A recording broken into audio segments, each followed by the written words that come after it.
Ladies and gents, good morning. How are you guys doing? One of the darkest history of Uganda is that since 1962, ever since we had our independence, no peaceful transfer of power from one president to the other. No single president has passed on power peacefully from one government to the next. That is one of the saddest history that Uganda has. Now, out of all of this, let me say this. There is one person who has ruled Uganda for 40 years in the names of President Yoweri Museveni, Kaguta. There is another name I don't want to mention. It's okay. No one can touch the Acholi people without using an Acholi person to reach the Acholi people. Nobody can ever touch the Banyankole or Baganda people without reaching Baganda people, and then they can access them.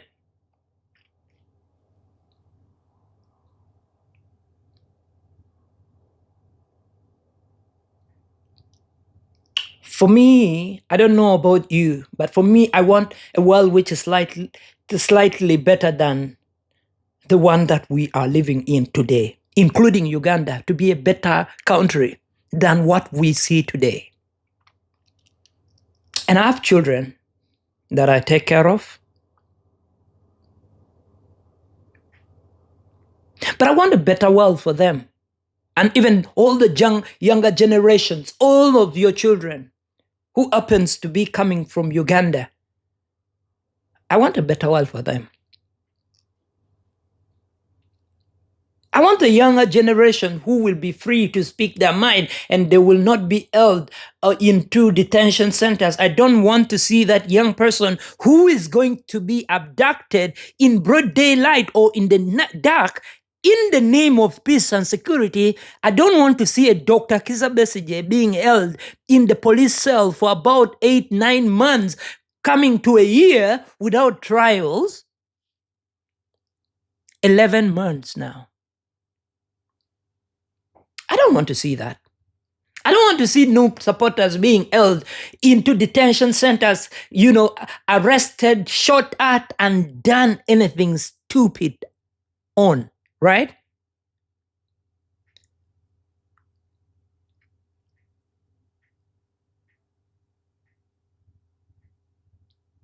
And I'm also clear that I'm not going to sit on the sideline and refuse to do what is right. And it's just for everybody. I want a better Uganda. And I'm not going to sit on the sideline and just watch them play with that country or put it to the dogs like they have done. And they still want to do and tear it apart. It's only the stupid people who can think that for 40 years, someone can rule them without fear of contradiction. Someone can rule them and they have no say. They don't have a voice to talk.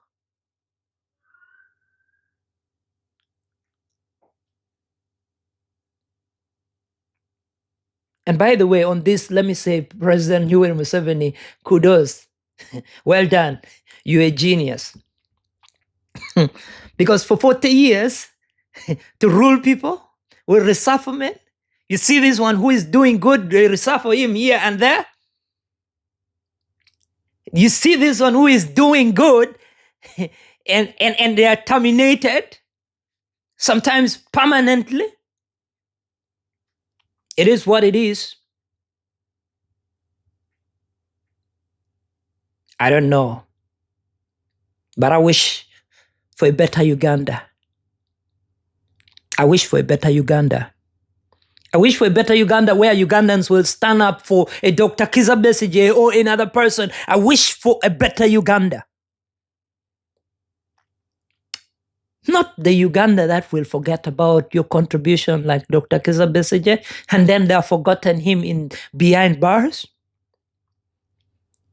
I want a Uganda past President Yoweri Museveni where we can live and love and we will be able to celebrate with each other. A Uganda where we are not having radicals, but we are people who can celebrate the Banyankole, the Baganda people, the Acholi people, and all the rest.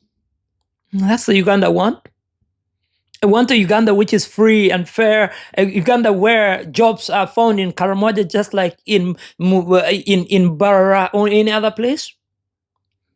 And if you think you have to be able to divide people and rule them up to now, then you are wrong, because we have intermarried and we have produced children, and no longer we will be holding that center and stupid argument of who the Baganda versus Banyankole or Banyankole versus the Acholi. No.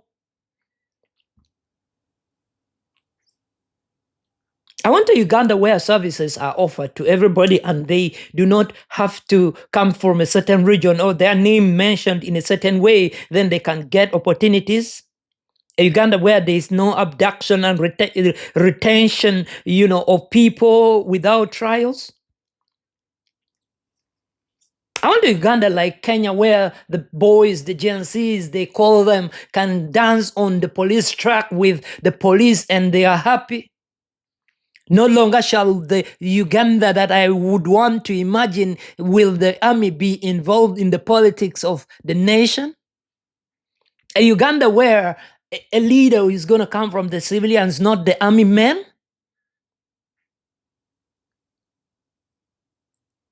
I am okay where I am. I'm okay.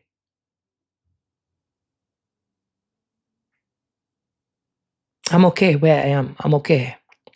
I can work for the next 15 years or more. But what's the benefit if Ugandans don't have the same opportunity like I do?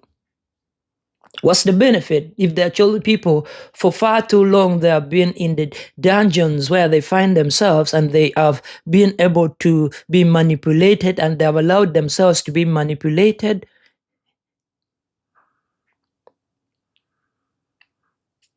Now, let me be clear.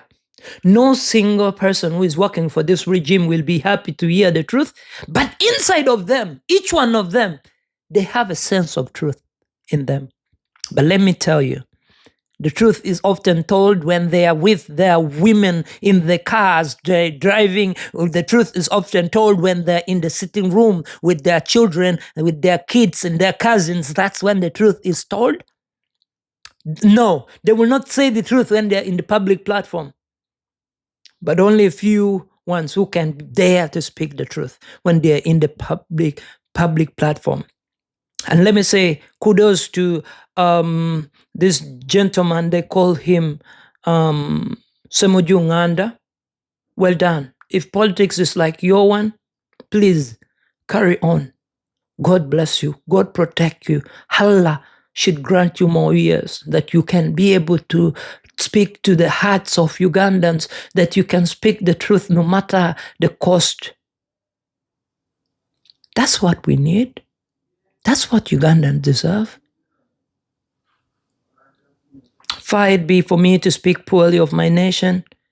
And well done to all of you who have made a sense of peace in that country. But of course, we cannot keep quiet with all the mess that you have done in that country.